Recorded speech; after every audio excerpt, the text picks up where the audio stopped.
Salam Indonesia, salam Nusantara dari Sabang sampai Merauke, dari Miangas sampai Pulau Rote. Mantaplah iman kita, mantaplah kasih kita, mantaplah pengharapan kita tentunya dalam Yesus Kristus menjadi Tuhan dan Juru Selamat kita. Jangan katakan bahwa Yesus itu bukan Tuhan, jangan katakan pula bahwa Yesus itu bukan Juru Selamat. Walaupun di luar sana ada banyak orang berkata Yesus itu bukan Tuhan, Yesus itu bukan Juru Selamat. Biarlah saja, kalau engkau percaya engkau akan diselamatkan, kalau tidak percaya engkau akan dihukum. Dan firman Allah juga berkata, Akulah jalan dan kebenaran dan hidup, tiada seorang sampai kepada Allah kalau tidak melalui aku. Yesus berkata dengan jelas, Akulah jalan dan kebenaran dan hidup, tiada seorang sampai kepada Allah kalau tidak melalui aku. Jadi Yesus itu jalan untuk menuju kepada surga yang mulia itu. Dan terima Yesus sebagai Tuhan dan Juru Selamatmu, engkau selamat. Mantap! Tuhan Yesus memberkati kita. Dan kita berdoa, biarkan roh tidak pernah menyerah tetap ada dalam hidup kami, dalam nama Yesus, haleluya, amin. Masih dalam tema jangan pernah menyerah, ya. Dalam poin yang keempat, jangan pernah menyerah adalah jangan pernah menyerah untuk berpegang pada iman. 2 Timotius 2 ayat yang ke-11. 2 Timotius 2 ayat yang ke-11 demikian, benarlah perkataan ini, jika kita mati dengan dia, kita pun akan hidup dengan dia. 2 Timotius 4 ayat 7 dikatakan, I have fought with good fight, I have finished the race, I have kept the faith. Jadi bagi orang yang percaya, dia syarat mutlak itu dia harus menjaga imannya dan tidak akan pernah menyerah. Makanya Paulus katakan, I have fought with good fight. Aku telah berjuang dengan perjuangan yang baik. I have finished the race. Aku telah menyelesaikan perlombaan. And I have kept the faith. Jadi aku sudah menjaga, memelihara iman. Dan tadi saya katakan bahwa syarat jangan pernah menyerah untuk berpegang pada iman. Banyak orang melepaskan iman mereka. Ketika kerusuhan 171 di pulau ini, ada banyak orang melepaskan iman mereka kepada Kristus. Tapi no problem, karena memang itu panggilan. Tetapi sebagai orang yang sudah percaya, ketika kita percaya, sekali percaya tetap percaya. Itu iman kita. Kita harus pertahankan sampai kapanpun. Kita tidak boleh menyimpang dari iman kita. Ketika saya diancam untuk tidak melayani Tuhan, saya katakan kepada mereka yang berkuasa itu, Anda boleh lakukan apa saja, terserah. Tapi akan saya lakukan apa yang diperintahkan oleh Yesus saya kepada saya. Seseorang dari yang berkata, jangan arogan. Saya tidak arogan. Tapi saya yakin bapak-bapak juga akan melakukan hal yang sama ketika iman bapak diperkosa, ketika iman bapak dilecehkan. Dan saya akan menunjukkan itu. Lalu saya disuruh menandatangani sesuatu.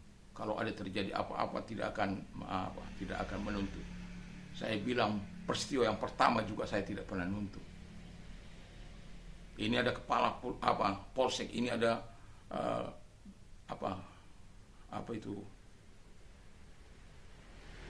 ini ada dan rayon itu, dan ada Pak Camat. Tapi tahun 2000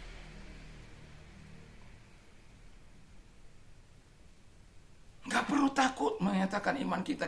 Saya katakan saya bukan pencuri. Saya bukan melakukan kekerasan.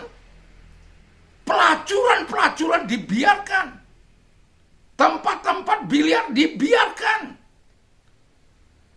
Tempat orang menghancurkan iman dibiarkan. Tapi tempat kami untuk mengajar orang taat terhadap firman, taat terhadap permintaan, justru dilakukan hal yang tidak baik. Negara apa ini?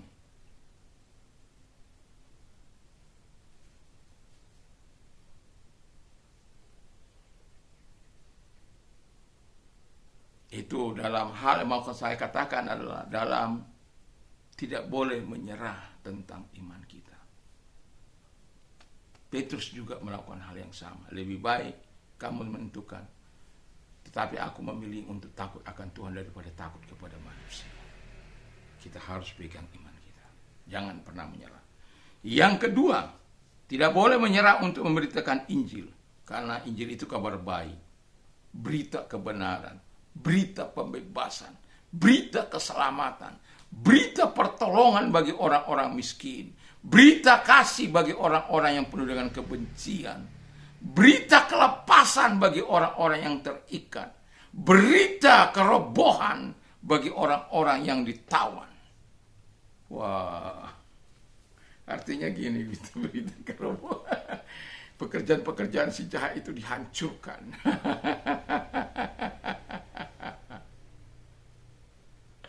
Jadi itu sebabnya saya mau katakan kepada kita, pentingnya kita tidak menyerah. Dan kita bersyukur di tengah zaman internet ini, walaupun ada banyak orang melenceng, tapi kita bersyukurlah ya. Ada banyak orang-orang walaupun kadang-kadang mengejek.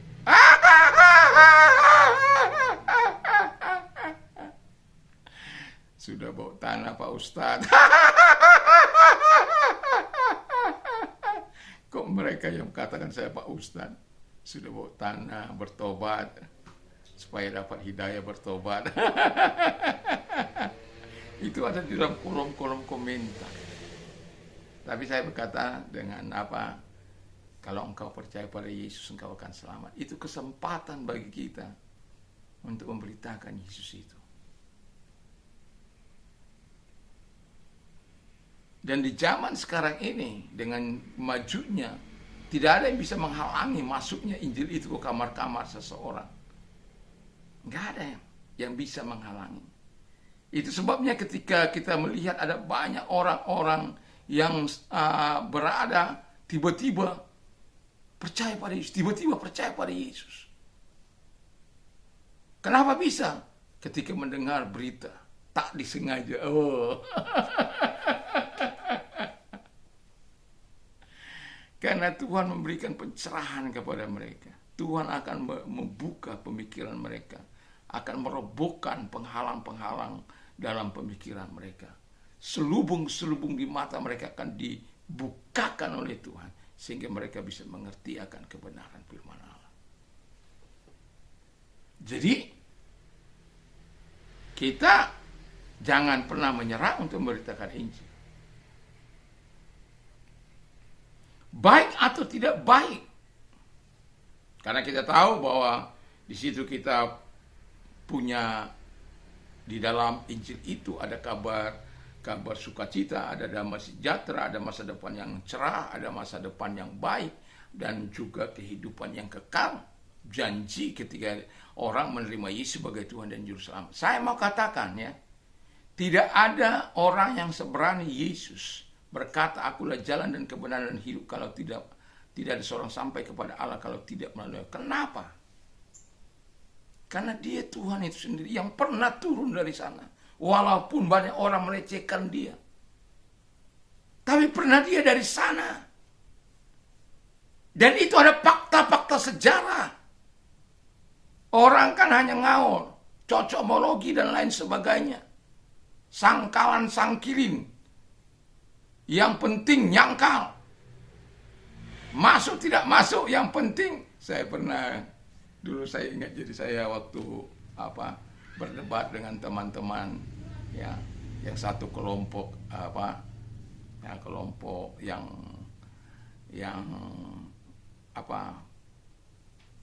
setuju merokok itu, dan yang satu kelompok yang tidak setuju merokok. Saya melihat bagaimana yang merokok, karena mereka perokok semua, mati-matian menyangkal bahwa kan ada dilarang merokok karena ini dapat. Mereka tidak pedulikan itu. Enggak, merokok mati, merokok mati. Merokok saja sampai mati. Yang jelas, dia bilang, saya sudah puluhan tahun tapi saya nggak sakit-sakit. Ya, mau kita ikuti debat seperti itu? Yang tidak, kita sudah tunjukkan fakta-fakta yang tertulis, tapi mereka katakan. Kadang-kadang demikian juga orang-orang di seberang sana. Tapi nggak perlu. Sebenarnya saya bilang begini, buat apa kita berdebat dengan yang begitu? Saya tidak suka berdebat. Kalau berdialog sampai 36 jam saya siap. Dan saya sudah pernah lakukan itu.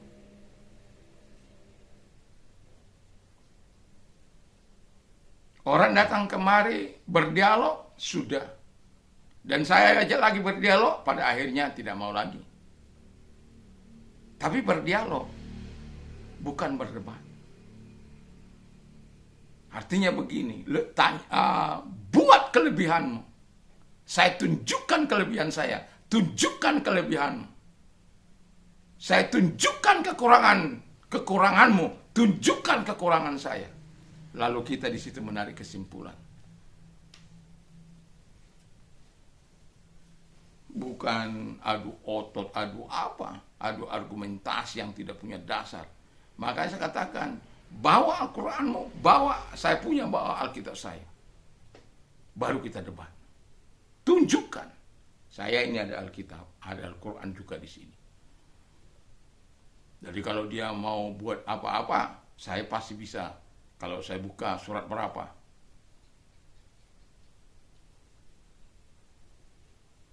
Jadi harus berdasarkan fakta dan data.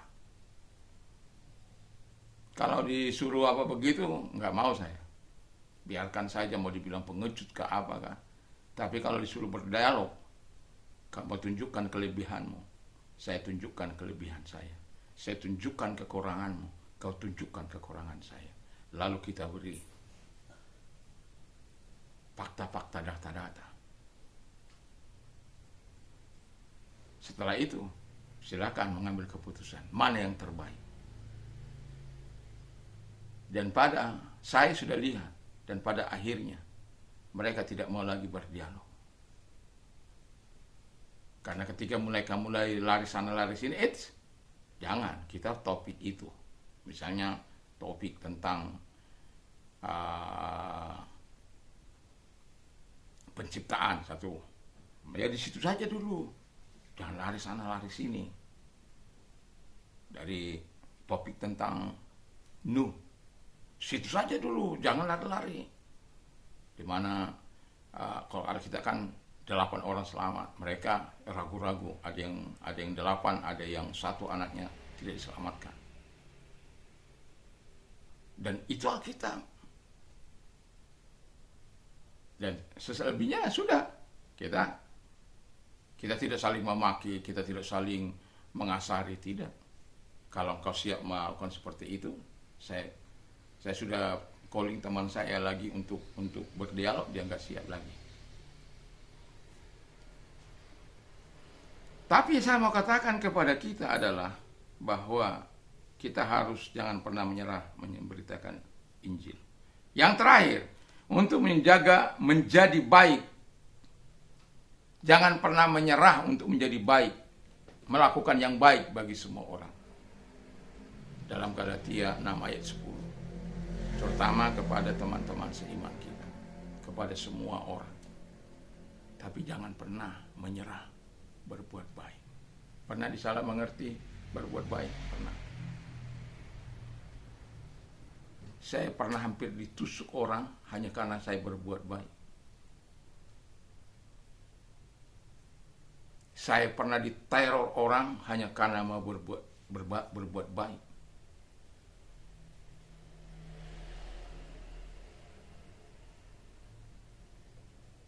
Saya pernah mau dikeroyok orang karena saya hanya karena ingin berbuat baik.